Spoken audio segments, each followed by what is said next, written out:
So many parents today are struggling to get their kids off the games. Are you one of them? If you are, then let me tell you something about it. Because I was part of the games industry. I was a games programmer. This was my very first job, like very first professional job out of uni. In fact, when I was still in uni, I got this job and I continued it.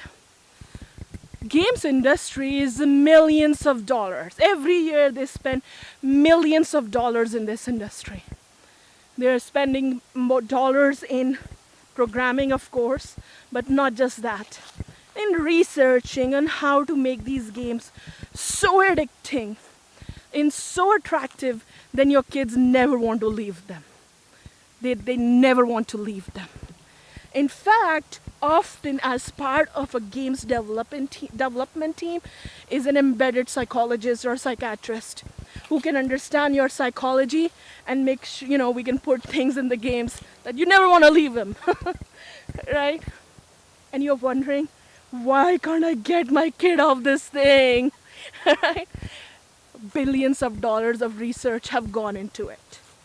Graphics, formulas, algorithms, so much in getting our kids hooked, just absolutely hooked, addicted to these things. This is not an easy battle. This is not an easy battle, but this is a battle for your children. There is immense knowledge on one side, a lot of money, a lot of resources, a lot of people.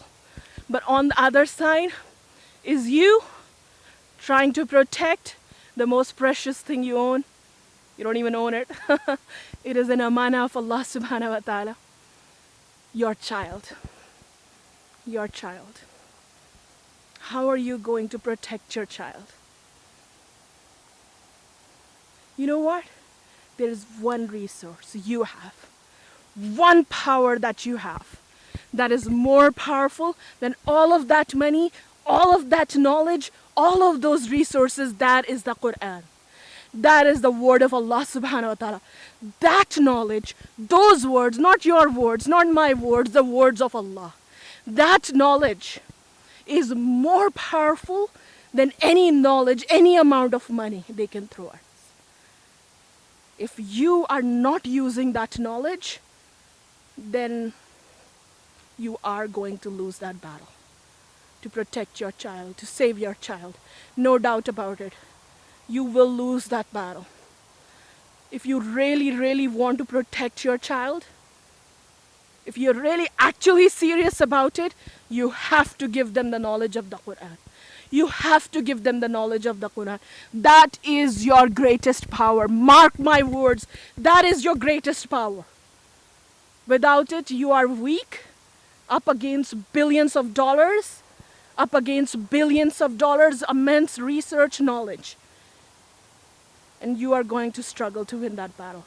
Your greatest power is that book, that knowledge. Give that to your children. Give the knowledge, the understanding, not just recite it. I know the other day I was talking about it and her sister was like, what, do I need to read it and blow it on my child? That's not what I'm talking about, right? I'm talking about the knowledge. Knowledge is power. They have that knowledge of human psychology to trap our kids. You have the greatest knowledge. We need to convey that knowledge. Not just the ability to recite it, not just the ability to memorize it, the ability to understand it. That's the knowledge of the Quran. That's what we need in the hearts of our children. That's what's going to save them. How much of that have you given to your child? Understanding of the Quran. And that's why I'm doing this course, Humble Your Heart, where inshallah we are going to study many of these short surahs which kids already have in their hearts. And I will tell you, I've been doing Surah Fatiha class, the free session with so many kids. I've done it with, probably over 1,000 kids over the years, alhamdulillah. And they want to know. They want to know, what am I reciting? They might not be saying that to you, but they said it out loud to me. I want to know what I'm reciting. So give them that knowledge. It will be my pleasure to be the teacher of your children who inspires them that through that message, who helps them love this message, along with the Muslim community of children from around the world, in a really fun and engaging and powerful way that, inshallah, it becomes a beautiful memory and really great power within them. So join me and humble your heart. Do not lose this opportunity. Do not lose this opportunity for your children. Because opportunities like this, you know very well, are very, very rare. So give it to your kids. Assalamu alaikum.